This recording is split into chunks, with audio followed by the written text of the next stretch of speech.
través del video streaming. Voy a presentarlo brevemente. Bernardo Radón es investigador científico del Instituto de Química General del CSIC, del cual ha sido director durante 4 años. Ha realizado numerosas investigaciones y estancias cuyo producto ha sido más de 100 publicaciones, tanto científicas como divulgativas, así como coinventor de patentes tanto españolas como internacionales. En los últimos años ha estado implicado en cientos de tareas de investigación científica y educativa, entre las que destaca el libro de divulgación Los avances de la química, colaboración en el documental Química y Energía en la clase de Historia, y dirige el curso de divulgación Los avances de la química y su impacto en la sociedad. Aparte de todo esto, participa en programas de televisión y radio, entre los que yo destacaría A hombros de gigantes de Radio Nacional de España. Muchas gracias y ahora empezará. Bueno, buenos días. Buenos días. Bueno, como es continuación de la charla de ayer yo hice algunos comentarios, una presentación en la que sobre todo me centré en algunos aspectos que tienen que ver con la situación de la ciencia. La situación de la ciencia, que como sabéis, no se puede desligar de la situación general de un país, ¿no? Hablé de cómo los políticos nos tratan, qué tradición científica hay en España. También es importante poner en contexto qué es la ciencia, dónde está la ciencia, por qué distinguimos la ciencia de la pseudociencia. Mencioné algunos conceptos básicos del método científico.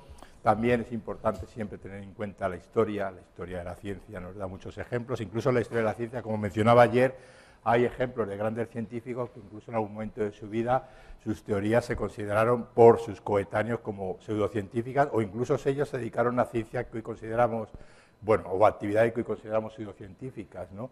Y que luego, pues evidentemente así lo consideramos, nadie se pondría a hacer, por ejemplo, alquimia, pero como mencioné ayer, la alquimia en su época tenía una razón de ser, ¿no? Luego, a raíz de una pregunta también comenté lo importante que es la cultura científica para el ciudadano, simplemente para que el ciudadano sea capaz de distinguir entre ciencia, pseudociencia, entre timos, supercherías y lo que es realmente auténtico, verdadero y valioso, y por supuesto para que sepa interpretar las noticias que aparecen en prensa, a las que hoy también volveré, quizás desde un lado más negativo o quizás más oscuro, ¿no? A raíz de una pregunta que hizo uno de los asistentes, Daniel Torregrosa, pues ya puse lo que iba a ser la última parte de mi charla, que es cómo está hoy la ciencia en Internet. Y me quedé aquí, en esta diapositiva, ¿no? Porque yo hablaba de varias razones por las que había que promover, potenciar la cultura científica. Eso eran esas 5, y yo dije que iba principalmente a centrarme en las 2 que están en rojo. La primera ya digo que la comenté, contribuir a aumentar la cultura científica de la ciudadanía, y la segunda, promover el interés de los jóvenes estudiantes de primaria y secundaria por la ciencia, ¿no? Bueno, pues realmente cuando uno se plantea esto, uno lo que se tiene que hacer es la pregunta, ¿no? ¿Es la carrera científica para los jóvenes? Bueno, eso lo tienen que decidir ellos, pero un joven normalmente es que va a ser consecuencia de lo que tenga a su alrededor. Y evidentemente los jóvenes están mucho tiempo en los centros de enseñanza. Entonces, en este apartado, que quiero centrarme un poco más de cómo está la educación científica en los centros preuniversitarios, porque a los profesores universitarios ya les pongo en el grupo de los científicos de los que hablaré luego, pues es a lo que voy a referir ahora. En principio, pues a lo mejor convendría recordar a los jóvenes, a todos los que tienen pensado o están dudando qué tipo de carrera van a hacer, pues habría que recordarles noticias como esta, ¿no? Realmente en Europa faltan científicos y eso es una realidad, por lo tanto hay futuro para los científicos en Europa, por lo tanto sabemos que el mercado laboral pues va a ser bueno para los científicos. Lo que pasa es que por otro lado estamos recibiendo mensajes contradictorios con porque en España estamos viendo mensajes de que los jóvenes investigadores tienen que emigrar, de que en España no hay becas para hacer tesis doctorales, como comentaba yo ayer. Entonces, claro, ahí hay ¿Cuál es la situación? Pues la situación real en España es que, como en general los políticos, independientemente del color que sea, desprecian la ciencia, como en España la ciudadanía, la sociedad no está formada científicamente, ni hay una tradición científica, pues la situación en España es mucho peor que en el resto de Europa. Pero en Europa globalmente pues faltan científicos, claro. Uno siempre quiere trabajar cerca de su casa, cerca del sitio donde ha nacido, donde están sus familiares, sus amigos, etcétera, y eso es muy comprensible. Pero yo creo que la ciencia no tiene fronteras. Y eso de salir fuera antiguamente para formarse, pues siempre ha sido muy positivo. Luego, por otro lado, está lo que ahora está pasando y los que algunos como yo, que somos más viejos, recomendamos a los jóvenes, o es el, no sé si consejo o advertencia que les damos. Tú márchate de postdoc, les digo, pero no pienses como pasaba hace 20 años, que esto es una etapa temporal y que vas a volver en 2, 3 años. No, piensa que vas a trabajar fuera, haz el mejor currículum que puedas y luego estás en el mercado laboral. Si te contratan en Canadá o te contratan en Alemania, pues tendrás que trabajar en Canadá o en Alemania. Si te puedes retornar a España, pues mejor. Pero evidentemente la situación en España para los jóvenes científicos no es buena. Esa es la realidad. Pero claro, eso también es cambiante. Lo mismo dentro de 10 años la cosa cambia. Y como esto está un poco dirigido a los... bueno, pues a los niños, a los profesores que están ahora mismo en educación, diría primaria y secundaria, porque ¿cuándo empieza realmente la carrera de un investigador? Yo antes, cuando empezaba, ayer yo dije que a mí lo que me gusta es dar charlas, especialmente dar charlas en centros educativos preuniversitarios. En esa primera charla que yo, con la primera charla que yo daba, mi público objetivo eran principalmente los de bachillerato. Incluso los de segundo bachillerato. Yo no tenía mucha experiencia en cómo estaba el sistema educativo, qué intereses tenían los jóvenes ya, pero luego me di cuenta de que intentar convencer a alguien que está en bachillerato para hacer una carrera de ciencias es inútil, porque ya han elegido. Por lo tanto dije, pues vale, segundo ciclo de eso. Luego fui cambiando, primer ciclo de eso. Pero hoy realmente me di cuenta de que hay que empezar en infantil y primaria. Ayer yo dije que hacer talleres con niños de 8 o 9 años es muy gratificante. ¿Cuál es el problema en España para poder empezar, digamos, entre comillas, empezar una carrera científica en primaria o en infantil? Pues que los maestros de primaria y los educadores de infantil no tienen formación científica, porque el sistema educativo español no les ha enseñado ciencia, pues las carreras correspondientes. Eso dicen que va a cambiar y ya va a haber alguna especialización en ciencia. La ciencia está asociada a las prácticas de laboratorio. Siempre nos imaginamos a un científico haciendo pues, experimentos con cosas con colorines. Bueno, yo creo que hay que potenciar ese tipo de cosas. Yo decía ayer, en esos 24 puntos que mencionaba, que la ciencia hay que enseñarla en el laboratorio. La ciencia hay que enseñarla en el laboratorio, porque es el sitio donde hay que hacerlo, incluso con pequeños experimentos para que lo vean. Y si lo pueden hacer los alumnos, mucho mejor, porque lo que se hace se tarda más tiempo en olvidar. El papel, ya he dicho que el papel del maestro de primaria, el profesor de secundaria y bachillerato es fundamental. De hecho, yo he dicho en público, en A hombros de gigante, por ejemplo, que para mí es la profesión más importante de un país. Si pensamos, los profesores de estos niveles preuniversitarios tienen el futuro del país en sus manos.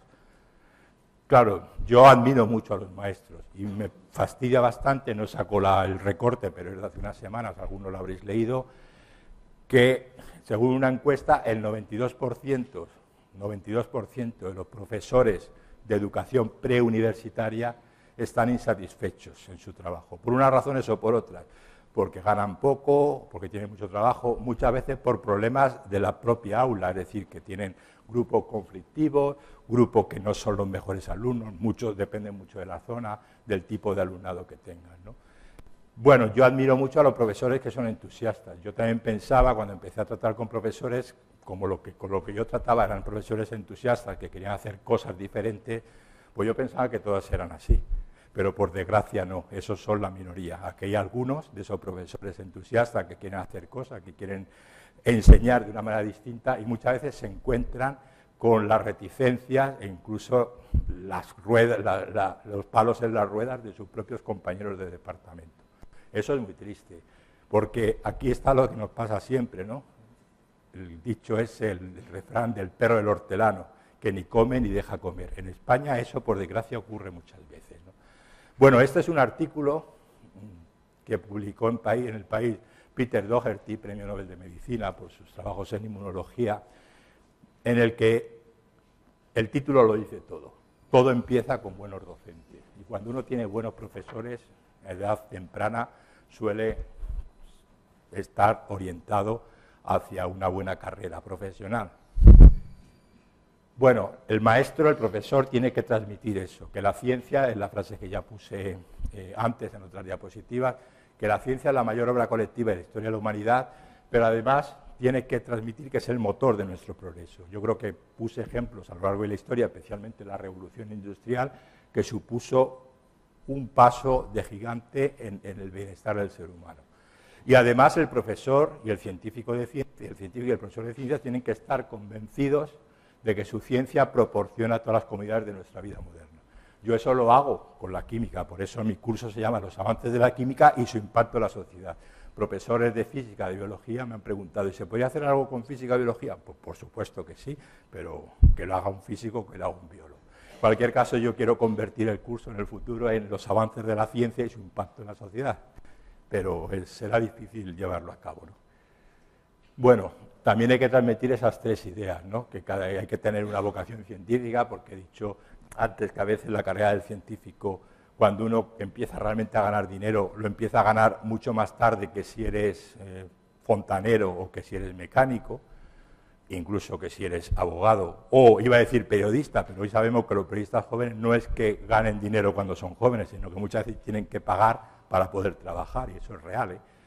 Que la carrera científica es muy divertida, eso también se lo tiene que transmitir el profesor, y que cada día además nos enfrentamos a lo desconocido. Bueno, cada día es una exageración, pero estar en el laboratorio, yo que hago química orgánica sintética, lo he hecho durante muchos años, cuando uno en un laboratorio prepara por primera vez una molécula o una sustancia química que nadie antes ha preparado, realmente estás haciendo algo que en 3.500 años de historia de este planeta nadie lo había hecho. Bueno, en el tiempo que llevamos nosotros existiendo, pero ningún ser humano lo ha hecho. Por lo tanto, estamos creando algo nuevo, ¿no? Y bueno, voy a hablar del papel del científico. El científico, ya se ha mencionado aquí en algunas de las discusiones, alguna charla o la mesa redonda, que a veces tenemos el papel del científico un poco idealizado, ¿no? Ay, que estos son una especie de ángeles salvadores de la humanidad. Bueno, pues eso no es cierto. Ni siquiera una de las personas a las que se le considera ángel salvador de la humanidad, como mencionaba el otro día Mulet, que fue Alexander Fleming, no lo fue. Luego, si queréis, en la discusión hablamos sobre ese tema, ¿no? Se ha mencionado aquí que hay compañeros de departamentos, compañeros de institutos, de centros de investigación, que miran con malos ojos a los que divulgan.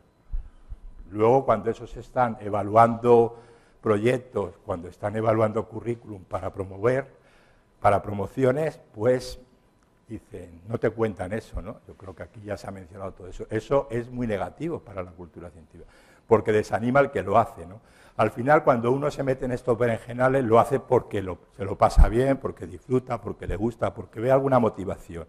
Pero si tuviésemos que poner en la balanza la parte positiva, que son esas pequeñas satisfacciones de que en un colegio te den las gracias por ir a dar una charla, y la parte negativa, que es que lo mismo publiques menos cuando podías haber estado produciendo más artículos que nadie va a leer, por otro lado, ¿no? Bueno, pues eso, la parte negativa, sin duda, desde el punto de vista profesional, cuenta más que la positiva, pero a pesar de eso, algunos somos suficientemente locos como para seguir haciéndolo, o tontos, ¿no? Luego he mencionado las publicaciones científicas. Una parte de la culpa de la mala situación que tenemos en la ciencia es que ahora mismo los currículum... O sea, yo escribí un post hace ya 4 o 5 años en Madrid +D, que la conclusión es que nadie leía nada. Nadie leía nada. Antiguamente, cuando uno iba a la biblioteca, cuando no tenía los medios digitales que tenemos ahora, uno iba a la biblioteca, hojeaba la revista y los artículos que le interesaba los fotocopiaba y los leía y los marcaba, los subrayaba, etc. Hoy en día, que todo está a golpe de dedo en un ordenador y te lo descarga con un PDF, nadie lee nada. Se leen los resúmenes o se mira dónde se ha publicado algo. Y donde se ha publicado algo vale más que el contenido del artículo. Es que existe el famoso índice de impacto, que es una especie de baremo que clasifica las revistas según se citen más o menos. Pero es una media, es la misma media esa que hacemos cuando decimos yo me he comido 2 pollos y tú ninguno, cada uno nos hemos comido un pollo, no, eso es mentira. Porque lo mismo un artículo que se publica en una revista de muy alto índice de impacto se cita mucho por cualquier cosa. Hall, ayer en el trozo que le escuché de la segunda conferencia, mencionaba el caso de la fusión fría de Fleischmann y Pons. Lo publicaba en una revista menor del área de electroquímica. Bueno, esa revista aquel año pasó su índice de impacto de, vamos a decir, 1 a 50, lo multiplicó por 50 veces. ¿Qué había ocurrido? Que mucha gente citaba el artículo de Fleischmann y Pons, pero no para elogiarlo, sino para decir que era un fraude, como luego se demostró. Por lo tanto, cuidado con eso. Claro, cualquiera que hubiese publicado en aquel año algo en esa revista, dice, ay, tengo un artículo de un índice de impacto 50, pero lo mismo no se ha citado nunca. Bueno, eso hay que tener mucho cuidado. ¿Qué está ocurriendo con las publicaciones científicas? Las editoriales científicas se han dado cuenta de que es un negocio hacer revistas científicas y lo están consiguiendo. Están consiguiendo pues meter publicidad y atraer a gente para que publique. Al final todo el mundo publica demasiado, se publican demasiadas cosas. Se duplican, triplican y cuadruplican los resultados. Luego veremos alguna consecuencia de esto, ¿no? Entonces hay ahora mismo una presión, porque yo le llamo el boom inflacionario de las publicaciones científicas. Esto va a estallar, no sé si a mí me pillará o no me pillará. Por ejemplo, la revista The Economist, que no es sospechosa tampoco de ningún interés oculto, en octubre del año pasado publicaba un reportaje cómo la ciencia va mal. Y ahí incidía en estos problemas que tiene la ciencia, la presión de las revistas. Algunas revistas, como por ejemplo la revista Nature, la revista Science, por ejemplo, tienen un gabinete de prensa que lo que hace es difundir. Todos los periódicos están esperando que la revista Nature, la revista Science, les mande sus notas de prensa para hacer noticias científicas ellos. Muchas veces es un copia y pega, traducir y además muchas veces más. Ahí se publican en la revista Nature o la revista Science artículos tan interesantes como la historia de los Reyes Magos, para que salga justo en Navidad del año correspondiente, o que la gente, por ejemplo, cuando besa, lo hace mirando a la derecha que a la izquierda. Yo no digo que los artículos de Nature, los Science, sean malos, al contrario, siguen siendo los buenos, siguen siendo muy buenos, y son los artículos rompedores. Pero también se publican muchas cosas porque el gabinete de prensa piensan que de ese artículo pueden sacar una buena noticia de prensa. Yo recomiendo en esto, para no entenderme mucho, que leáis el capítulo correspondiente, que además él lo conoce muy bien porque ha estado en sus oficinas, de Carlos Elías en el libro La razón estrangulada. Aquí tenemos una presión enorme, publicar para conseguir becas, para conseguir financiación, para conseguir muchas cosas, promovernos, etc. Tenemos una inflación en ese sentido. Este señor, Peter Lawrence, que no sé, algunos lo conoceréis, fue premio Príncipe de Asturias hace unos años, hace pocos años, merecido, lo compartió con Ginés Morata, colega de Hall. Y Peter Lawrence es una persona que en cualquier momento puede ganar el premio Nobel por su investigación en biología del desarrollo, ¿no? Bueno, pues Peter Lawrence es editor de una revista de índice de impacto medio-bajo, en comparación con Nature Science, que es una revista que trata de desarrollo. Es una revista muy especializada. Y él, un artículo muy interesante que publicó en esa revista Lab Times, ya os digo que todo esto, si queréis que os mande el artículo, lo mando, le hacían una entrevista que eran 4 páginas, y la entrevista no tiene desperdicio, porque hace un análisis crítico y autocrítico también de cómo está la ciencia en este momento. Ese fue el titular que eligió el periodista o el director de la revista. El corazón de la investigación está enfermo, y creo que lo describe perfectamente. Y por poner un ejemplo, o sea, él dice que él no consigue que la gente, o sea, que todos los jóvenes quieren tener un resultado, especialmente en las áreas de la biología, mediante biología molecular, la biomedicina. Todo el mundo quiere mandar todo a Nature, a Science, a Cell, que es una revista también de mucho impacto, a PNAS. Bueno, pues él dice, ahí hay una frase, de que en sus primeras 80 publicaciones nunca tuvo problemas en publicarlas, nunca. Alguna pequeña corrección, algún matiz, oye, hacer 3 experimentos más, pero las 80 primeras pasaron. ¿Por qué? Porque él las mandaba a las revistas a las que él consideraba que debía mandarlas. Si yo escribo un artículo, él trabaja, por ejemplo, en el desarrollo de la mosca, ¿no, Hal? Pues sí, él pues la manda a una revista de biología del desarrollo. Y ahí la leen los especialistas a lo que les interesa. De pronto, la gente, los jóvenes especialmente, o los mayores, pero un poco a lo mejor diciendo, pues, que en mi grupo tenga gente, dice, voy a publicar en Nature, voy a publicar en Science, y empiezan a mandarlo a Nature Science, y se los empiezan a rechazar. Una persona que, como digo, es premio Nobel. Hace unos meses, bueno, hace meses, a lo mejor ya un año, tuvimos una tertulia en Hombros de Gigantes, que era un poco sobre esto. Y yo, como me gusta llevar datos, aunque yo en la cabeza los tenía de manera cualitativa, yo hice un estudio de dónde habían publicado los premios Nobel de Química de los últimos, creo que eran 25 o 30 años. Quitando los premios Nobel de Química que están en el área más de biomedicina, que hay algunos que realmente tienen que ganar un premio Nobel de Biología y no de Química, ¿no? Pero como no lo hay, pues les damos el de Química. Y realmente me llevé la sorpresa de que casi ninguno de ellos, o ninguno de esos, digamos, químicos clásicos de química clásica había publicado en Nature Science. Pero es que ni siquiera muchos de ellos habían publicado en Angewandte Chemie, que Angewandte Chemie es la principal, o la revista que publica artículos originales de más alto impacto en química. ¿Qué estamos diciendo con eso? Que la investigación puntera se publica en otras revistas, o sea, se publica en Nature Science, pero también se publica en otras revistas. Eso a mí me... A ver, todo el mundo quiere publicar en Nature Science, pero cuando le preguntas a un químico, ¿tú vas a poder publicar en Nature Science? No, porque la química no se publica nunca en Nature Science, excepto si eres uno de los grandes popes, ¿no? Pero al final, ¿qué estamos haciendo? Escribir cosas no para los colegas del área, sino estamos escribiéndolo para otra gente. Él menciona que cuando él era más joven, cuando alguien tiene un resultado muy interesante, escribía una nota corta, un artículo muy corto, una carta al editor, una letra al editor, en el que él, de manera divulgativa, explicaba resultados de esa investigación. Y luego ya publicaba un artículo largo, pero ya metido en una revista del área de especialización. Bueno, eso ya se acabó. Luego está el tema de las citas, que esto ya sí que es cuando uno... Bueno, esos son dos ejemplos, porque es un tema que preocupa mucho a gente, veis, mayor, como Jan Reddick, que es un químico holandés muy prestigioso de la vieja escuela, donde habla de las citas. Citas, cuando uno hablamos de citas, son las referencias que ponemos en los artículos. Y al final uno se da cuenta de que citamos a investigadores, y yo hablo en primera persona del plural, que a lo mejor pensamos que van a ser los evaluadores de esos artículos. Vamos a citarlos para que se sienta contento.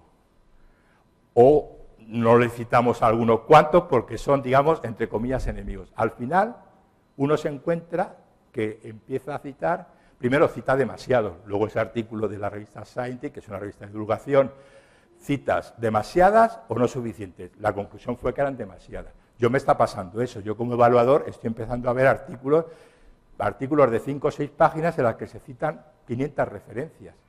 ¿Por qué se citan ahora tantas referencias? Porque es muy fácil con los sistemas informáticos. Ahora mismo tenemos programas que a partir de bases de datos, de búsquedas tú le das una palabra clave, de desarrollo, de biología del desarrollo de la mosca, y te salen 500 artículos. Los seleccionas los 500 y los descargas a un gestor de referencias que existen. Y luego automáticamente ese gestor de referencias te los pega en un Word con el formato que tú quieres, porque le dices el formato de la revista. Eso está ocurriendo. Eso también está engañando, porque al final hay que citar solamente lo que sea realmente relevante. Igual que otro aspecto importante es quién debe ser el autor de la publicación.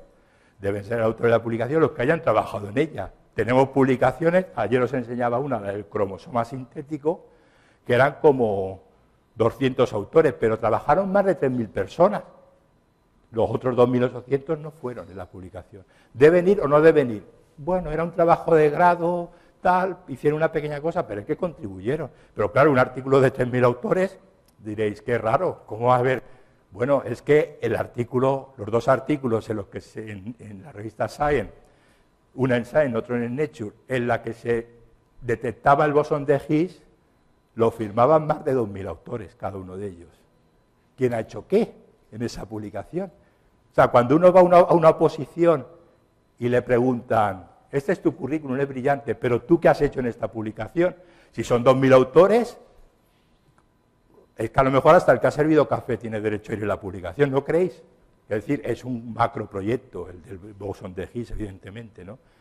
Pero 2.000 autores, bueno, de hecho es que en la revista no figuraban los autores, un asterisco, solamente los 3 líderes del grupo, y luego en un suplemento, en un material adicional, estaban los autores. Bueno, eso ocurre. Y por supuesto está el tema de los científicos tramposos. Esto es una noticia ya antigua, el famoso Juanito que decía ayer Hall, que había, bueno, ya contó ayer Hall, me voy a entretener, pero vamos, nos engañó a todos, igual que había engañado también Luc Montagnier, que afortunadamente, perdón, Robert Gallo, que afortunadamente no dieron el premio Nobel con Montagnier por descubrir el virus del SIDA. Y recientemente hemos tenido, también lo mencionó ayer Hall, en los artículos de Nature, que fue un bombazo. En enero, cuando se publicó en Nature, fue un bombazo. Vamos, ya todo el mundo que estamos en esto sabíamos que eso iba a ser noticia científica más relevante del año 2014. Ya no lo tendremos que citar, porque lo relevante es que ha tenido que retirar otro, y como dice Hall, incluso se están planteando si cerrar el Centro Riken, que es uno de los más prestigiosos del mundo. Existe una página web que se llama Retraction Watch, es decir, el vigilante de los artículos que se retiran, porque cada día se retiran muchos artículos, porque son falsos, porque no son reproducibles, porque son plagio, etcétera, etcétera. Este es simplemente de ayer, que dije, mira, voy a poner uno que sea muy reciente. Todos los días en esa página web sale algún artículo que se ha retirado, ¿no?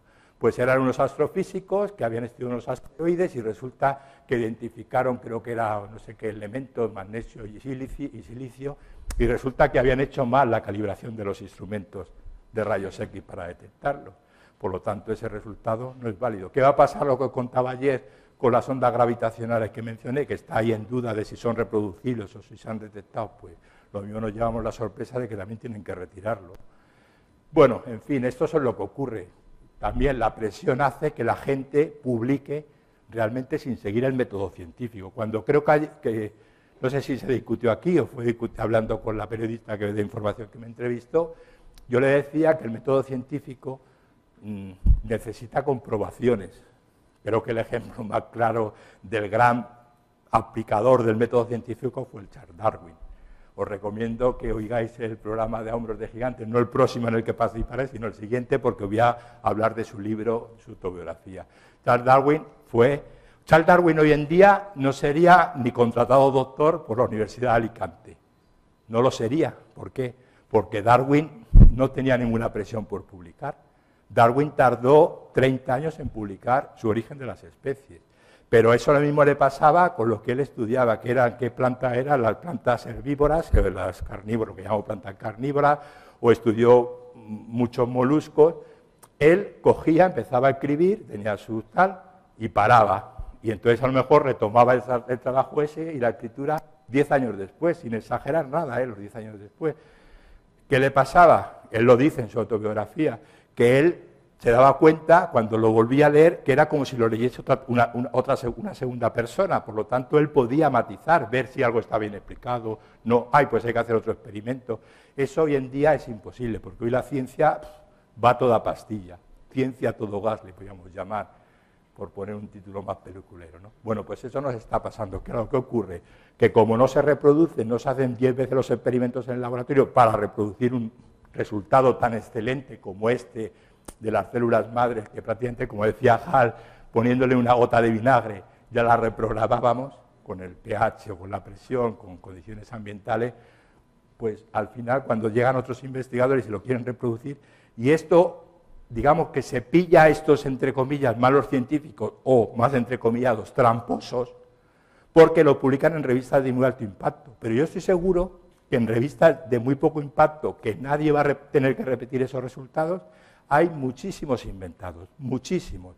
Y es muy difícil, y yo hablo de mi área en química orgánica, es muy difícil decir, esto no lo has hecho. En química orgánica hacemos una cosa, ponemos un reactivo, 2, 3, lo que sean a reaccionar, y obtenemos una cantidad de producto. La relación entre el producto obtenido y la sustancia puesta de inicio, los materiales de partida, es el rendimiento. Rendimientos exagerados todos los hemos sufrido. Cuando vas a intentar reproducir un experimento que te dice que sale con un 90% y sale con un 35%, pues dices, bueno, es un pequeño fraude. Luego siempre puedes decir, no, es que las manos tuyas no son tan buenas como las mías. Bueno, siempre se puede decir esas cosas. Pero esos no son grandes errores o grandes fraudes, los gordos son esto que además se les da una publicidad tremenda, ¿no? Y luego está el sistema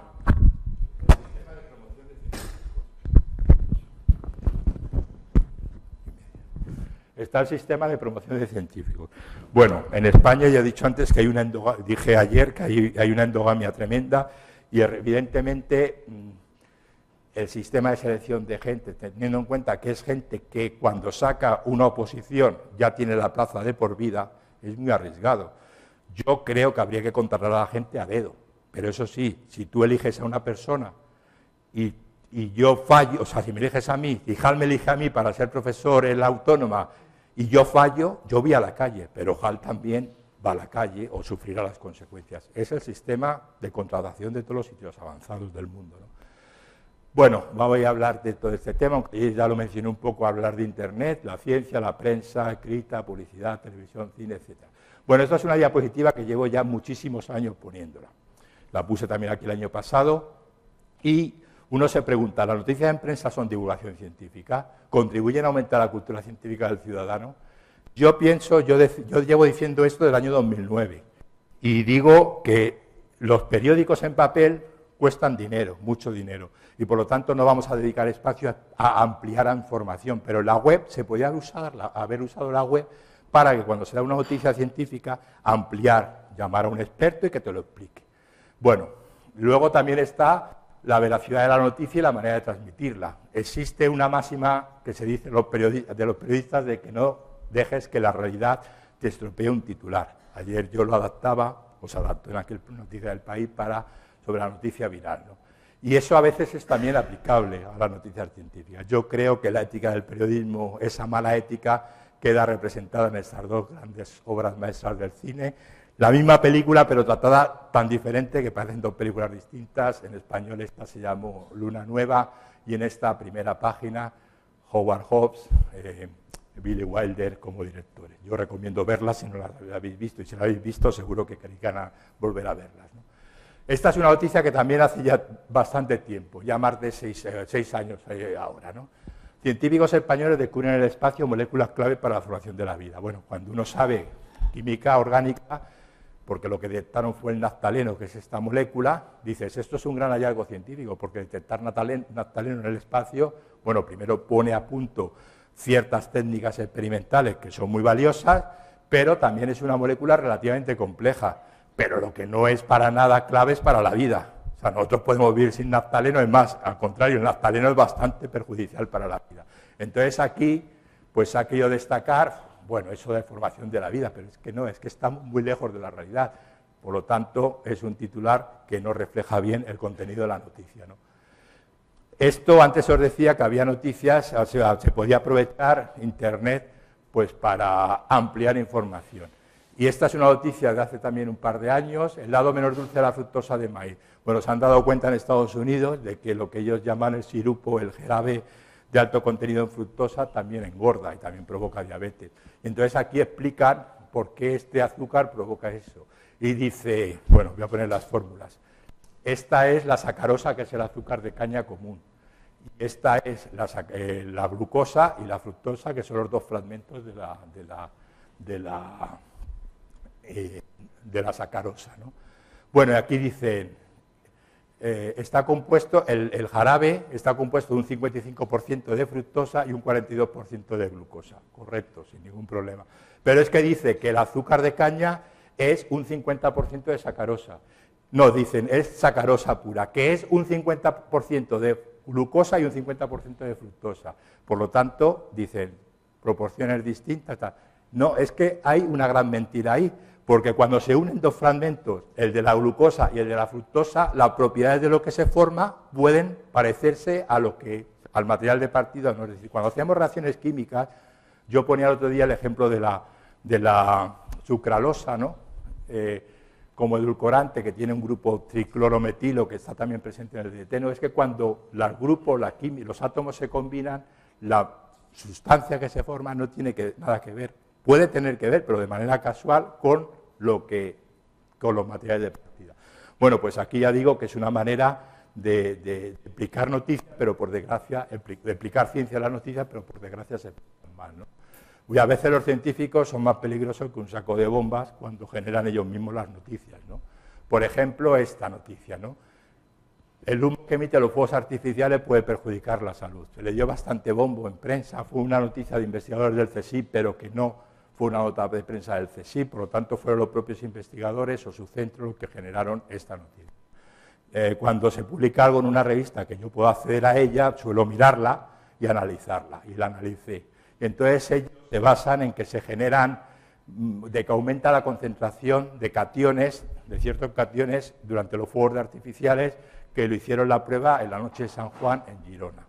Bueno, pues cuando uno va al artículo original, ve que efectivamente el potasio pasa de una concentración de 0,1 microgramos por metro cúbico a 2,6, es decir, aumentó 26 veces durante la noche de San Juan. Pero al día siguiente, si os fijáis, vuelve al nivel del día anterior, a la noche de San Juan. Por lo tanto, ¿qué peligrosidad tiene o sea, qué aumento ha habido de potasio? Ninguno. El estroncio aumentó también de unas 90 veces durante la noche de San Juan, pero después del día de la noche de San Juan, después de la noche de San Juan, vuelve al nivel que tenía antes. El bario aumenta como 12 veces y luego, aunque sigue persistiendo en el ambiente, ha bajado a 1/3 al día siguiente. Por lo tanto, la noticia no tenía que ser que los fuegos artificiales te pueden provocar problemas para la salud, sino que si durante el lanzamiento de cohetes o fuegos artificiales tú metes la nariz, lo vas a pasar muy mal, porque es en el único momento en el que los cationes aumentan su concentración.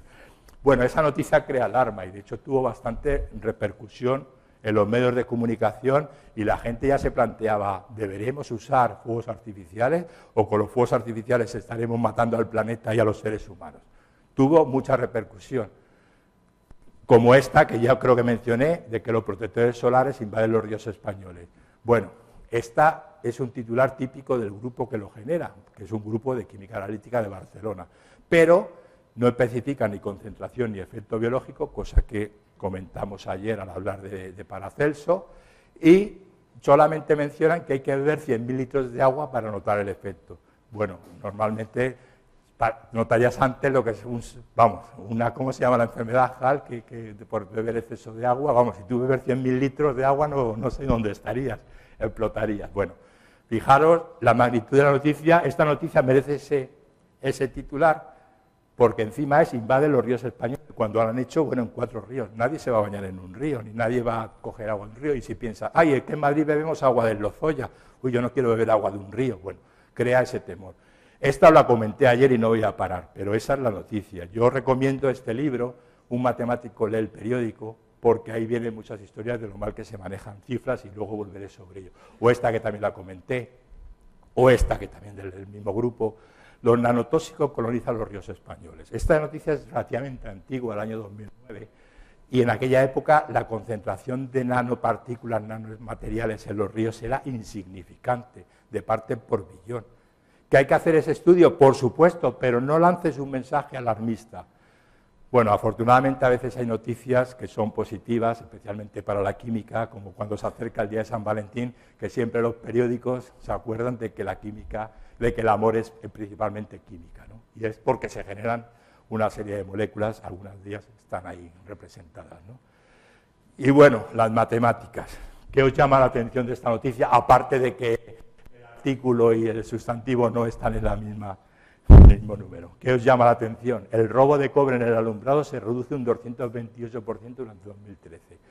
Bueno, es evidente que los ladrones no es que no robasen cobre, sino que lo devolvieron.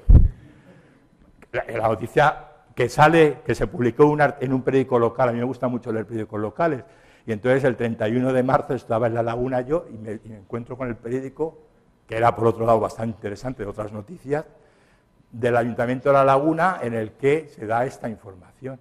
Y es que es lo contrario, o sea, cambiaron las fechas y realmente se redujo un 60 y tanto % y han hecho como si hubiese sido En el año anterior, 82.000, o sea, o 46 kilómetros, y al año siguiente 123. Bueno, una confusión gordísima. Bueno, eso había pasado cuando tengo el vídeo, o cuando Barcina, la presidenta de Navarra, dice, hay baja posibilidad de adelantar elecciones. Cuando yo vi eso dije, las posibilidades son solamente sí o no, no existen bajas ni altas posibilidades.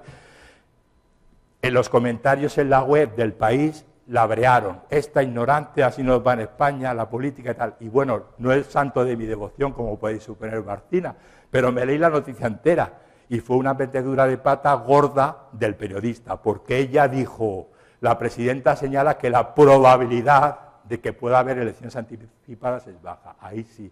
Bueno, ese concepto, probabilidad, no lo tiene claro casi ningún periodista, ¿no? Los políticos tampoco, pero en este caso la mujer sí. Bueno, esta noticia es de la semana pasada. Estaba en la portada del Mundo, porque me pareció tan llamativo que encima la colgaran en portada. Burger King confirma la compra de la cadena de cafeterías Tim Hortons por más de 8 billones. Bueno, si os acordáis anteayer os decía que el PIB español o la deuda española es de 1 billón, el PIB aproximadamente lo mismo. O sea, que tenemos que dedicar todo el dinero de España durante 7 años a beber café solamente para que Burger King pueda ganar dinero. Es evidente que aquí han confundido los billones americanos con los billones, con los miles de millones. Tenía que haber sido 8.000 millones. Es portada de un periódico importante, El Mundo. En otros periódicos se trató bien la noticia, ¿no? No sé si habéis visto el anuncio de Finish, que a mí me repatea cuando dice que tienen menos químicos. Claudi Mans es un experto en muchas cosas, es un gran divulgador de la química, pero es especialmente experto en etiquetado. Y él va, se mira el etiquetado, lo analiza bien y tal. Y entonces, la conclusión, lo que ha hecho Finish es, evidentemente, hay la misma cantidad. Primero ha hecho un problema de químico por sustancia química. Eso a los químicos nos repatea, porque en inglés existe la distinción chemist, el que practica la química, y chemical para sustancia química, pero aquí se dice todo químico.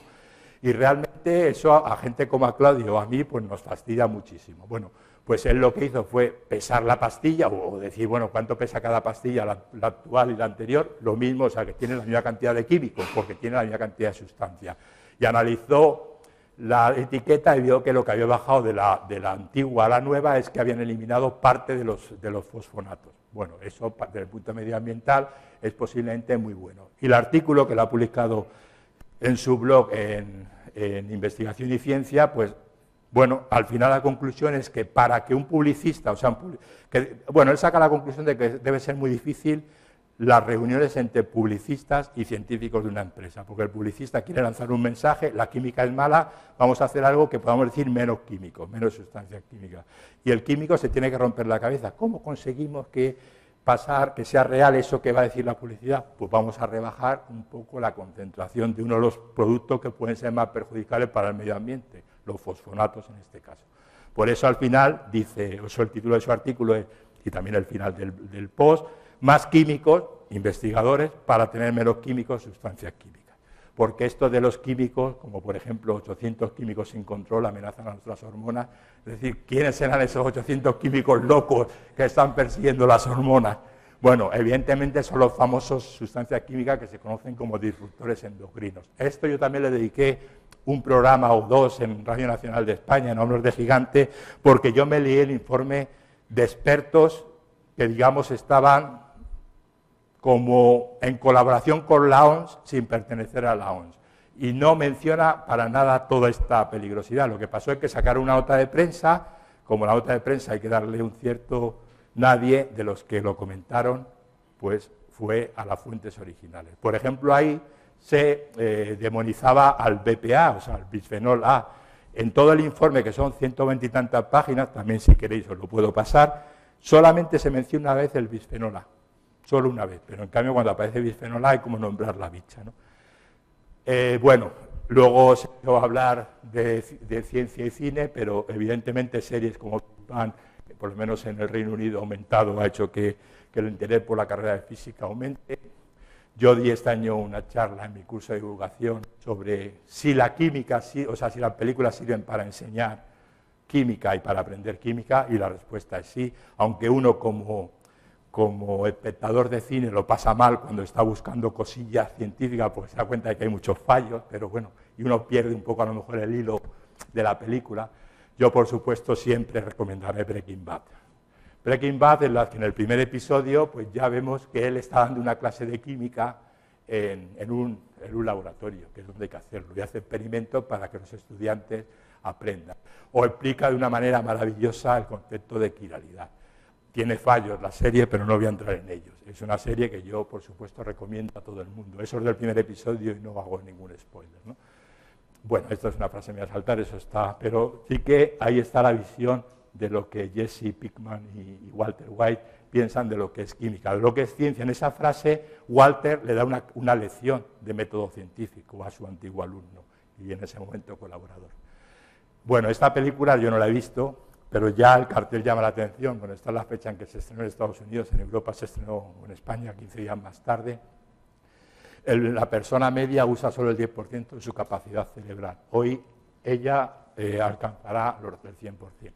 Bueno, parece que va de eso, de alguien que puede usar el cerebro al 100%, y parte de una falacia que era casi una verdad científica hace un siglo, cuando no se conocía tanto el cerebro como ahora, que la gente no usaba todo su cerebro, ¿no? Bueno, hoy sabemos que usamos el 100% de nuestro cerebro, es decir, que lo que no demos de más, no vamos a dar de más porque nos sometamos a algún tratamiento. Pero a mí, de este cartel, que lo vi por ahí por las calles, me llamaba la atención esto que está aquí. Me tuve que acercar, porque evidentemente se ve difuminado, y es una molécula muy endibujada, es un Kendrop perfecto. Pero, hombre, han cometido un fallo gordísimo, porque han metido aquí un nitrógeno con 5 valencias, que es una aberración, nunca puede tener el nitrógeno 5 valencias, y aquí, en cambio, han dejado un nitrógeno con 2 valencias. Hubiese sido perfecto si uno de esos protones, hidrógenos, hubiesen pasado de aquí a aquí. Por lo tanto, ¿por qué no preguntaron por lo menos a un químico? A lo mejor hasta le hubiese hecho el trabajo gratis de corregir la fórmula. Bueno, ayer ya me hablé de esto y por lo tanto no voy a repetirlo, pues muchas gracias a todos por vuestra atención.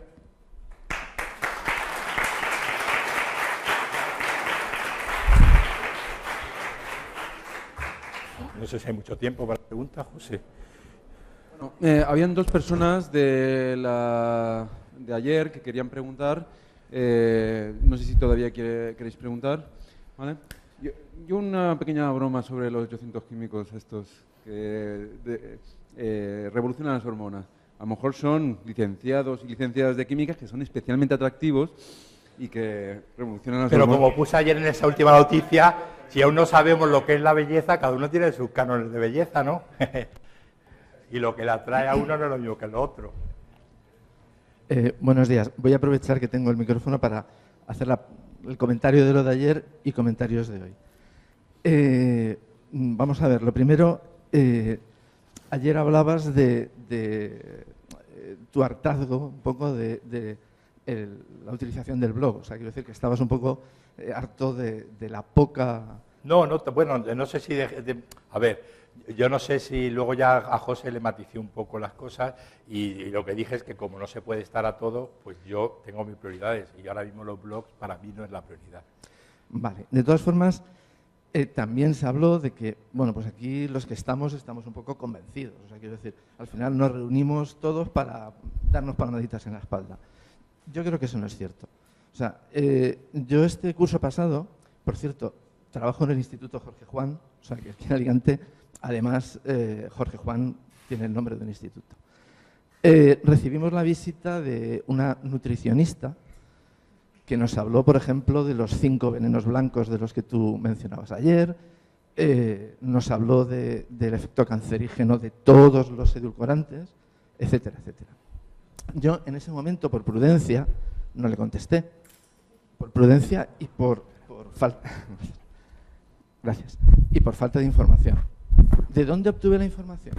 Pues, por ejemplo, de los productos naturales Bayatim o de Mulet, o de blogs como los vuestros. Y con toda esa información que yo conseguí, después di clases a todos mis alumnos de todos los grupos. O sea, vuestros blogs no llegan a una persona, como por ejemplo yo. Llegaron a mis 200 alumnos, ¿no? Entonces yo creo que el hecho de que yo esté aquí en este curso va a beneficiarme a mí, pero va a beneficiar, creo, a todos los alumnos que yo voy a tener este curso y en los cursos venideros. Entonces, yo tengo que animaros a que sigáis con esa labor, que sigáis haciendo estos cursos, porque no son los asistentes a los cursos, es lo que después esos asistentes pueden hacer. Eso por un lado. Y por otro lado, bueno, aquí tienes a un profesor entusiasta e insatisfecho a la vez, ¿vale? Entre otras cosas porque, bueno, podría decir que estoy insatisfecho porque, por ejemplo, hoy me he enterado de que en la misma aula en la que el curso pasado tenía 24 alumnos apiñados, hoy tendré 37 alumnos apiñados. Pero bueno, aparte de eso, si hay un crimen de violencia de género, eso se resuelve con educación. Si hay un delito racista, eso se resuelve con educación. El alcoholismo se resuelve con educación. La violencia, los problemas de carretera se resuelven con educación. O sea, todo se resuelve con educación. O sea, quiero decir, recae, y sobre todo en la educación preuniversitaria, recae en nosotros tantas cosas que realmente no tenemos tiempo, ¿no? Entonces, llega un momento en que el profesor de secundaria tiene una responsabilidad enorme. Yo, por ejemplo, he asistido a una, a una charla con una persona que decía que la física y química, o sea, quiero decir, yo doy clases de física y química en valenciano, entonces esta persona me decía que la física y química en realidad no era más que un vehículo para aprender valenciano. Llega un momento en que no sabes de qué tienes que dar clase, o sea, quiero decir, tienes que hacer tantas cosas en el aula que no te da tiempo, ¿no? Entonces, a mí me gustaría que se nos descargara un poquito de responsabilidad, que se cargara también un poquito de responsabilidad, por ejemplo, en los medios de comunicación. Me alegro mucho de que tú hoy lo hagas, que se descargue también un poquito para cargar un poco de responsabilidad a las familias, ¿no? Pero lo que sí que te digo es que yo veo, es mi experiencia, ¿no?, que en los institutos hay mucha gente muy interesada en divulgar ciencia, muy interesada en desvelar todas estas mentiras de las que hemos estado hablando aquí estos días, y lo que pasa es que, bueno, pues es un trabajo difícil porque tenemos pocos medios y tenemos pocas oportunidades. Así es que todo lo que podáis hacer para facilitarnos esa labor es algo que tenemos que agradeceros y que yo personalmente no os lo agradeceré lo suficiente. Bueno, te agradezco tus palabras, tampoco tengo mucho más que comentar, te agradezco tus palabras y tu labor, que es más importante que tus palabras, ¿no? Porque yo creo que profesores como tú, y evidentemente yo creo que ya solamente estar aquí en el curso ya indica algo, y yo, bueno, volviendo al tema yo evidentemente no voy a dejar los blogs y tal, pero lo que sí voy a hacer es, pues como he estado este verano, pues a lo mejor no darle la primera prioridad, pero evidentemente lo que tú acabas de decir me abre. Yo he estado en muchos institutos dando charlas que me conocen a través de los blogs, o sea, es una herramienta importante, pero yo he visto en el último par de años que la cosa está degradándose un poquito, ¿no? O sea, que entonces, bueno, no voy a entrar en detalle, pero me gustaría que hubiese otro ambiente en la blogosfera, ¿no? Pero evidentemente sí, nos gustaría, yo lo he dicho siempre, y especialmente más cuando era director de instituto, que los profesores de instituto, las autoridades de los institutos, los directores, jefes de estudio y tal, supierais que podéis contar con el consejo, podéis contar con las universidades, y a veces yo creo que echamos un poco en falta que nos llaméis, o oye, que a ver si podéis organizaros una visita. JAL, por ejemplo, está todas las semanas organizando visitas a su centro. Yo siempre que me han llamado en algún centro de enseñanza siempre voy, o sea que eso también estaría muy bien que hubiese esa colaboración, ¿no? Porque tenéis el futuro en vuestras manos. También es verdad que ocurre un problema muy serio, que es que el tiempo vuestro es limitado, estáis pilladísimo por los horarios. Cuando empieza segundo bachillerato, cuando empieza el curso, estáis relajados, pero ya cuando llega el mes de enero, febrero, os empecéis a poner nerviosos por el segundo bachillerato y la prueba de acceso. O sea, yo creo que habría que cambiar también un poco ese sistema educativo, que no fuéramos tan rígidos, porque yo ayer decía que tenemos 18 sistemas educativos, pero luego al final lo que tenemos es mucha rigidez.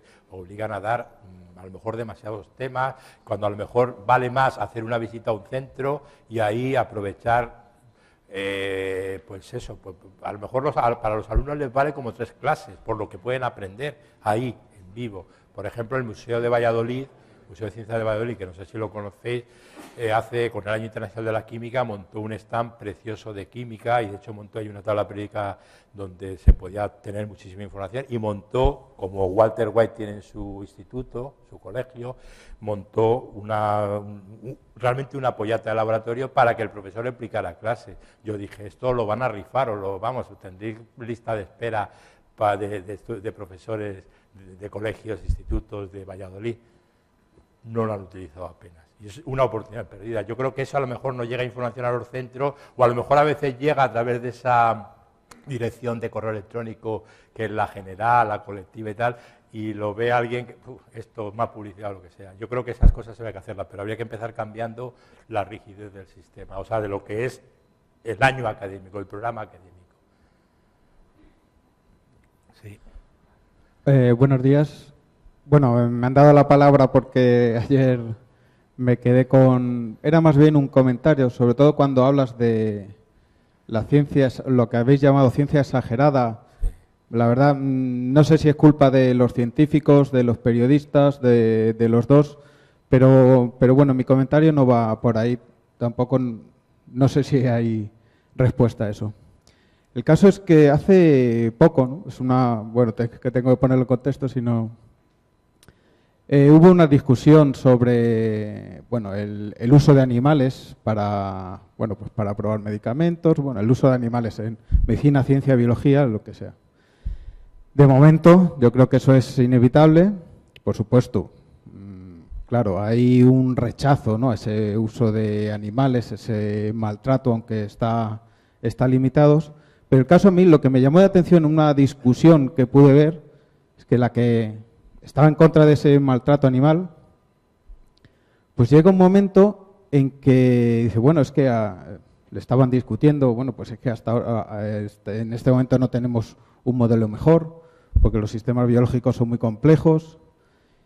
Y bueno, sí, se hacen estudios o se hace investigación para buscar, me imagino que hasta modelos computacionales, ¿no? De hecho, el premio Nobel de Química último, pues, es de química computacional. Esa fue la manera en que la prensa lo vendió para que fuera más digerible por el público. Claro, evidentemente, pero los premios Nobel de este año de química eran por una investigación muy, muy académica. Pero está claro que un sistema complejo, ¿no? El caso es que llega un momento en que la que estaba discutiendo dice, bueno, es que tanto que investigáis y no habéis encontrado una solución. Digo, bueno, yo no sé si esta mujer era una chica, ¿no? Eso es casualidad. Si esta mujer pensaba ya que un modelo computacional para modelizar un sistema vivo completo estaba a la vuelta de la esquina o incluso si es posible hacerlo, pero claro, a mí lo que se me queda la duda es qué visión tiene la sociedad de lo que es la ciencia, porque claro, la ciencia, hay unas cosas más complejas, otras menos. Yo desde mi campo puedo saber qué es lo más complejo, lo que se puede llegar en los próximos, pongamos, 2, 3, 4, 5, 10 años, pero hay en otros en los que no tengo ni idea. Evidentemente, hemos curado el cáncer definitivamente en los últimos 50 años, posiblemente 2 o 3 veces al año. Ha salido una noticia de que la cura del cáncer ya está aquí. Pero claro, entonces, la idea que se queda la gente es que, bueno, es que si se investiga, llega. Y yo, bueno, esto ya es una opinión personal, no sé, imagínate que dentro de 50 años podemos encontrar la solución a cualquier cosa, pongamos cáncer, Alzheimer, lo que sea. Pues si se invierte más, o sea, si ahora estamos invirtiendo 1 millón de euros, si invertimos 2, no vamos a reducir el tiempo a la mitad. No, o sea, normalmente no suele ser libre. No suele ser así. Entonces, bueno, creo que eso no llega a la sociedad, o no sé qué razonamiento pueden llegar para pensar, bueno, es que, pues investigar más. Es que, a ver, pues en vez de poneros con esto, poneros 6 meses y dentro de 6 meses ya tenéis el modelo computacional del ratón. Ostras, ojalá, ¿no? Pero eso no es así, ni siquiera es posible. Y bueno, ya aparte, ya por actualizar con el tema de hoy, ya es curiosidad personal lo que comentaba sobre tu opinión de que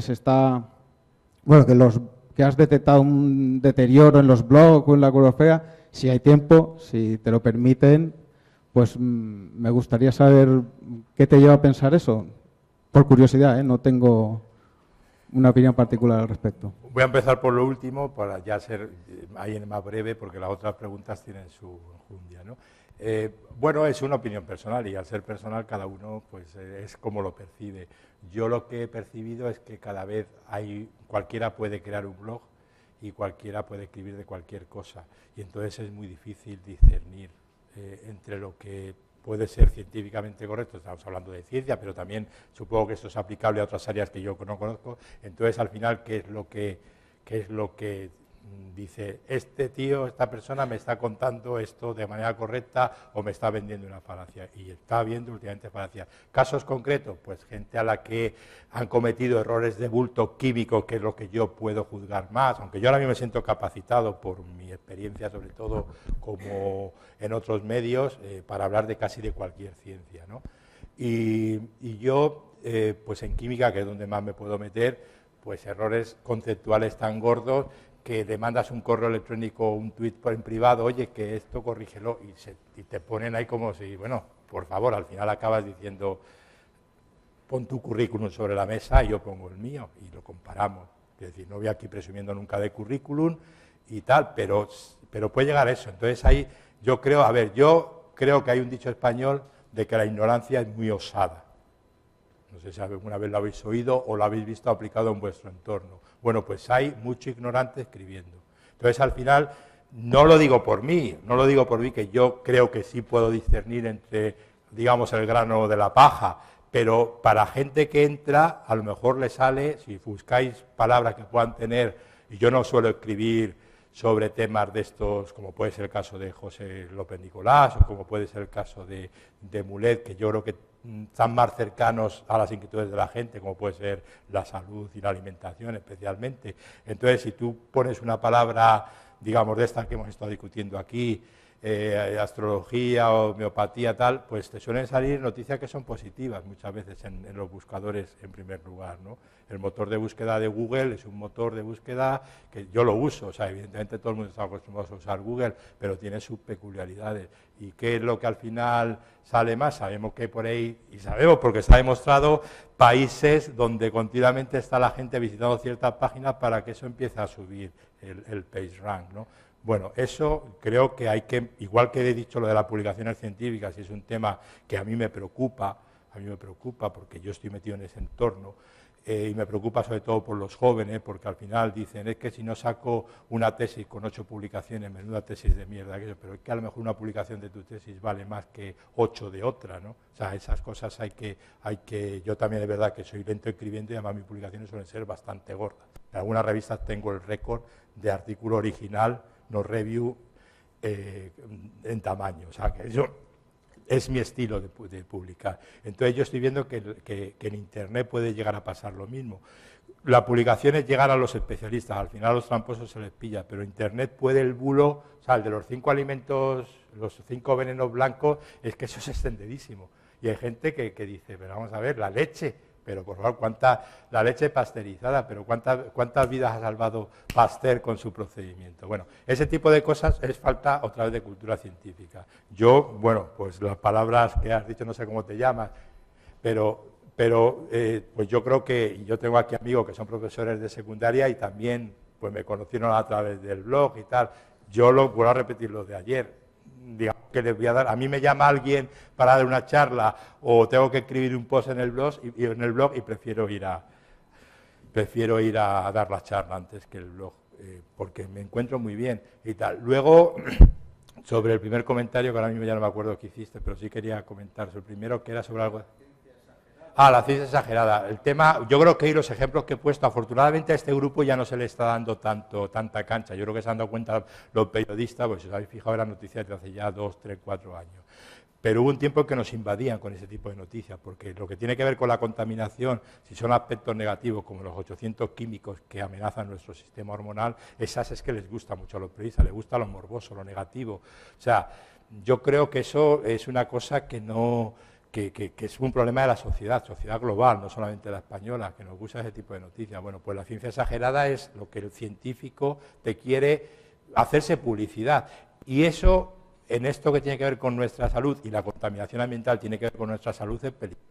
Pero decir que vamos a curar tal cosa o tal otra, pues también es muy peligroso, porque la gente, yo ponía ayer un ejemplo, el del ABC, de que uno puede decir, oye, es que he leído en el ABC que hay un fármaco que lo cura todo, ay, dámelo. Pues, oye, no te lo puedo dar porque eso no sé ni lo que es. Bueno, es que el proceso de desarrollo de un fármaco es un proceso largo, tortuoso, como dirían los Beatles, el largo y sinuoso camino, ¿no?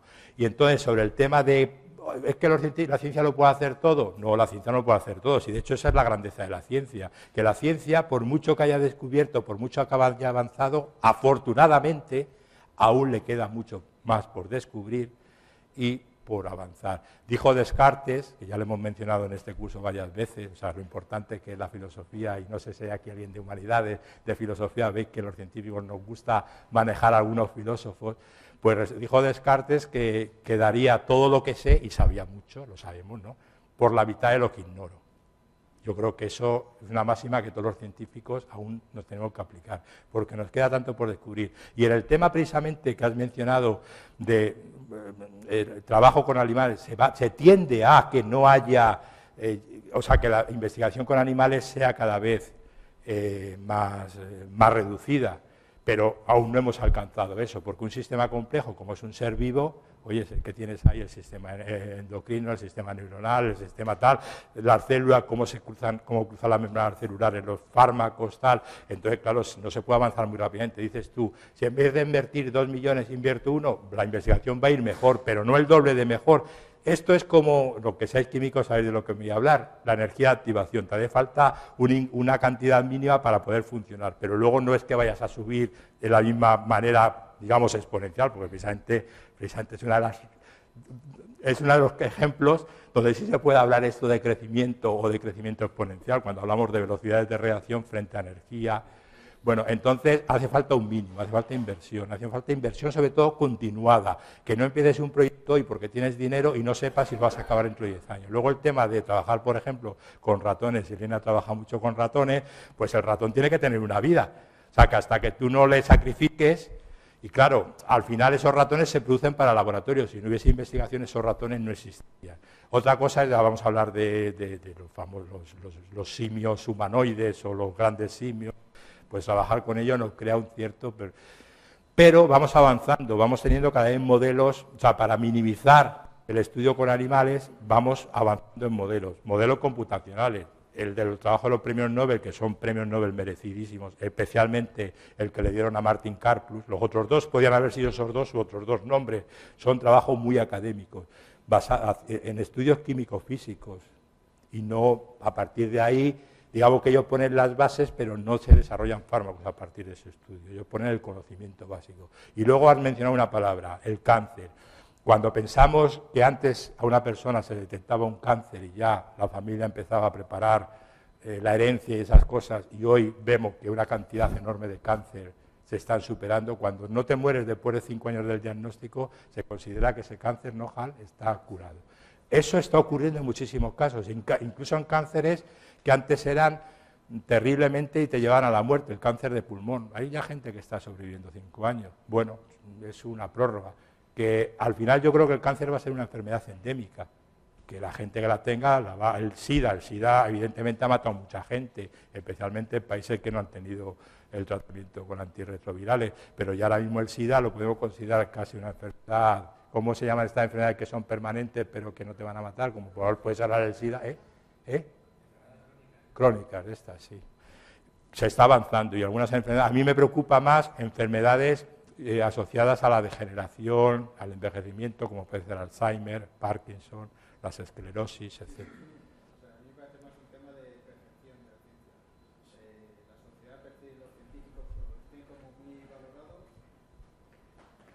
Sí, sí. Digo que me parece más un problema de percepción, ¿no? La gente siempre sale en las encuestas, los científicos como muy valorados, pero luego en realidad parece que lo que yo dije ayer, no saben lo que es, ¿no? Yo dije lo que dije ayer, que nadie va a poner, igual que un político cuando hacen encuestas sobre políticos, el que mejor saca nota, pues saca un 4 y están contentísimos. Claro, ¿por qué? Porque los del partido, votantes del partido contrario, le dan un 0 al político de turno. Luego, hablando de la percepción, hace poco creo que era una encuesta del CECIT, no estoy muy seguro, aparecía como el deseo, ¿no? O la necesidad de información y el AFCI del año 2000. y lo que había, ¿no? Entonces, sobre ciencia, la gente deseaba más información de la que percibía que hay, cuando a mí me parece que hay poca o nada, pero estaba cerca, ¿no? de su deseo, pero bueno, había como un interés mayor, o sea, que necesitaba más noticias de ciencia,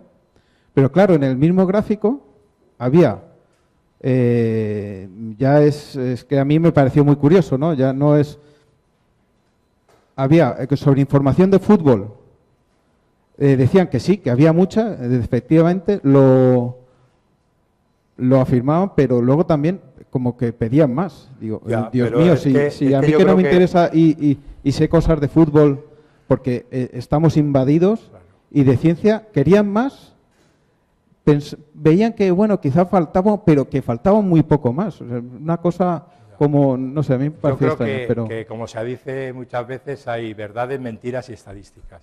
Y entonces, en estas estadísticas en las que consultas a la gente, pues resulta que nadie ve programas de estos. Voy a decir un nombre que creo de un programa que ya no existe, Tómbola. No, yo creo que eso ya no existe, ¿no? Pues bueno, pero programas de ese estilo, ¿no? Resulta que nadie los ve cuando encuestas a la gente y que todo el mundo ve los documentales de la 2 y luego resulta que la 2 no tiene audiencia. Y en cambio los programas, como las cadenas como Telecinco, yo sé que existe Telecinco porque me gusta ver el programa ese, no lo puedo ver todos los días porque casi nunca me acuerdo. El del Rosco, el pasapalabra, ¿no? Y dice, bueno, pero ¿por qué la gente no ve? Yo me lo paso en grande. Yo, por ejemplo, antes veía Saber y Ganar, y he puesto antes una imagen, pero últimamente Saber y Ganar se está convirtiendo en un programa más que de saber, a ver si tienes suerte y ver las palabras esas mezcladas, y no me gusta ya, pero bueno, yo creo que faltan muchos programas culturales. Yo sí tengo que decir que a mí me gustan mucho los documentales de la 2. Ayer comentaba yo uno sobre historia, a mí yo suelo ver documentales de ciencia, tengo alguna maravilla, yo quedo fascinado por Cosmos, el último Cosmos, y mira que yo era de Cosmos, de Carl Sagan, pero Bernardo, Neil Tyson de Gris lo está haciendo de maravilla. no, perdón que te interrumpa, pero vamos con un poquito de retraso. Quedan dos preguntas, dos personas que van a hacer preguntas. Por favor, los entrevistados, sí, ya te tengo en cuenta a ti, tranquilo. Los entrevistados y los que hacen las preguntas, por favor, ser breves, porque ya vamos fuera de tiempo. Muchas gracias.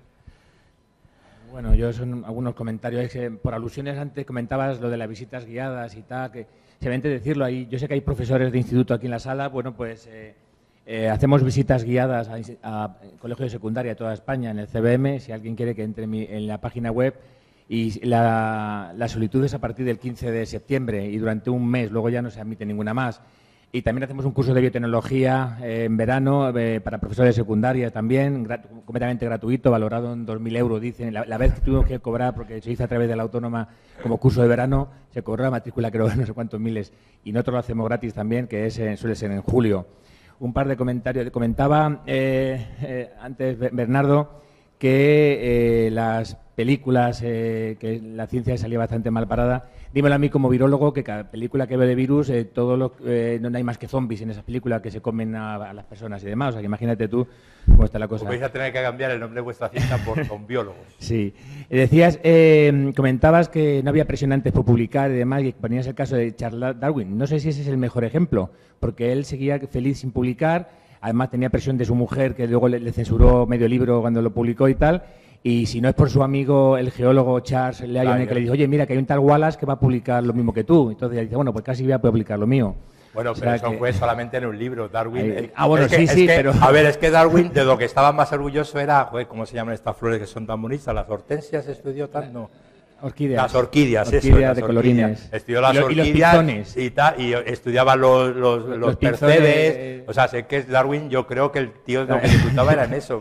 La evolución del hombre, ¿qué más da? Que los fraudes y tal que se suelen dar, que en revistas pequeñas no se detectan y demás y tal, obviamente depende también, hay gente que quiere meter una mentira muy gorda en pequeñito. Pero eso tiene que pasar por el evaluador. Ahí tenemos el caso de Serralini, por ejemplo, y tenemos un caso español que no sé si es fraude o no, y alguien me va a perdonar, pero que tuvo mucho bombo porque si lo que él dijo en ese paper hubiera sido verdad, hubiera sido portada de Nature, que es el caso de Antonio Bru, con la forma de curar el cáncer simplemente con unas fórmulas matemáticas y demás. Y en principio también la experiencia con los alumnos, te comentaban que si blog, que por qué no hacen más blog para los alumnos, que es importante y demás. Mi experiencia es rara, es agridulce con los alumnos en ese sentido. Tengo varios blogs, tengo muchos programas de radio, de televisión y tal, y estoy orgulloso y además intento muchas veces acercar la sardina a mi ascua para que sean programas más o menos de virología y tal, que es mi campo, para que así sirva de materia docente para mis alumnos. Y así se lo digo. Y al final en las evaluaciones dicen que el profesor solamente se mira el ombligo, solamente habla de él, solamente habla de cuánto. Digo, no, si precisamente lo que doy es un material extra, que obviamente lo elaboro yo, y al final parece que la percepción no es la que uno consigue. Y ya finalmente lo que te comentabas de esta persona que hablaba de hacer más experimentos in silico y menos y tal, en un congreso de bioética en Gijón, donde está la SIBI, la Sociedad Internacional de Bioética, un chaval dio una charla sobre que había que utilizar menos animales en investigación, y cuando al final dije yo, ¿y cuál es tu propuesta? Y dice, hombre, hay opciones, y por ejemplo, los niños, la parálisis cerebrales y demás y tal, y eso dije, vale, hasta aquí hemos llegado ya en la conversación. Fue en un congreso internacional de bioética, ¿no? Fue una charla supuestamente de un experto en el tema.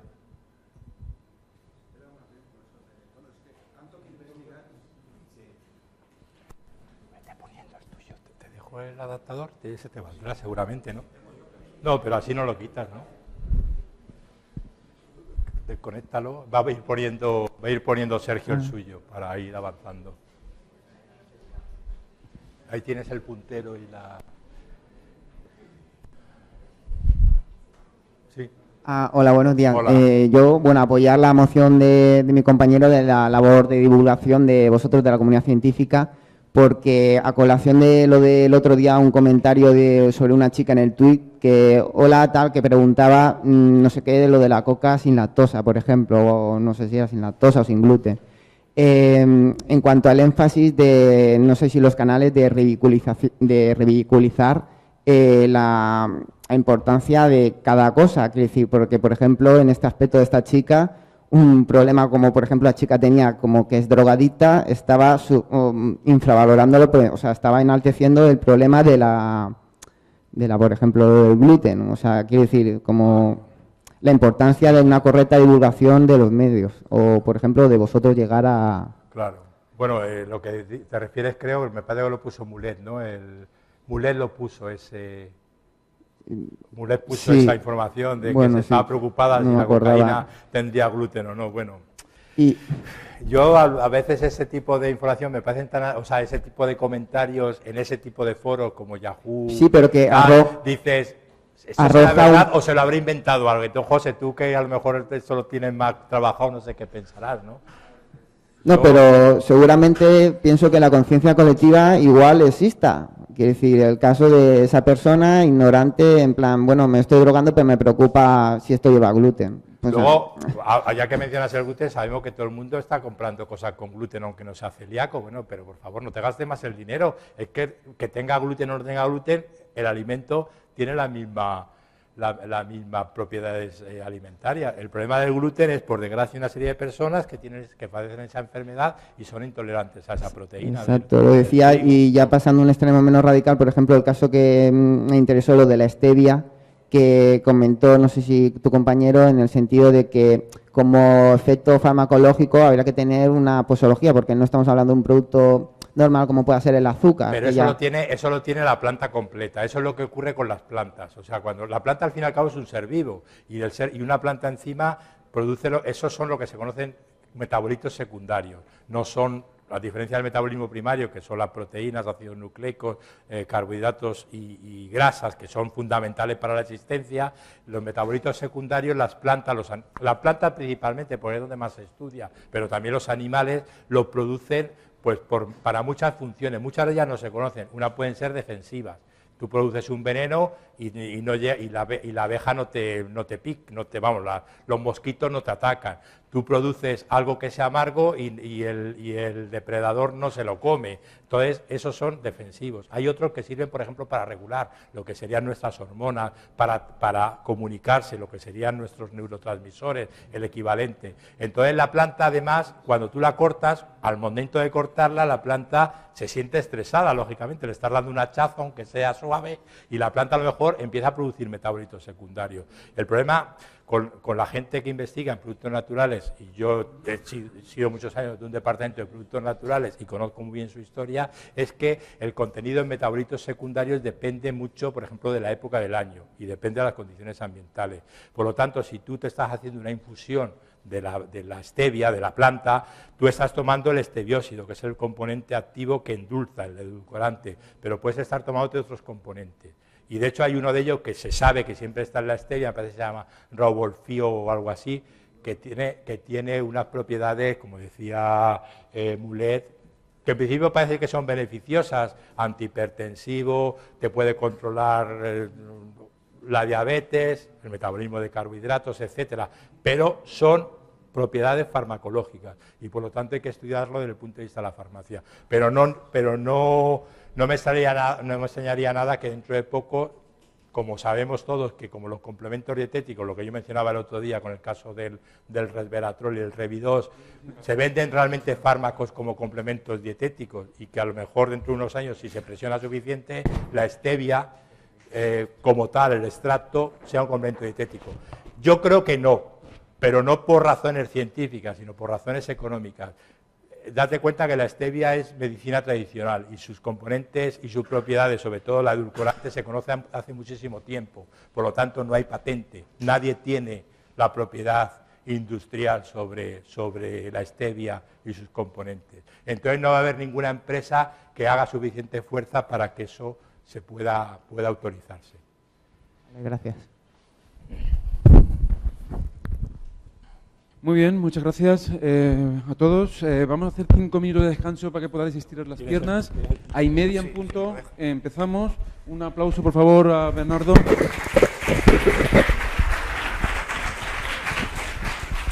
Yo no hubiera podido hacerlo nunca.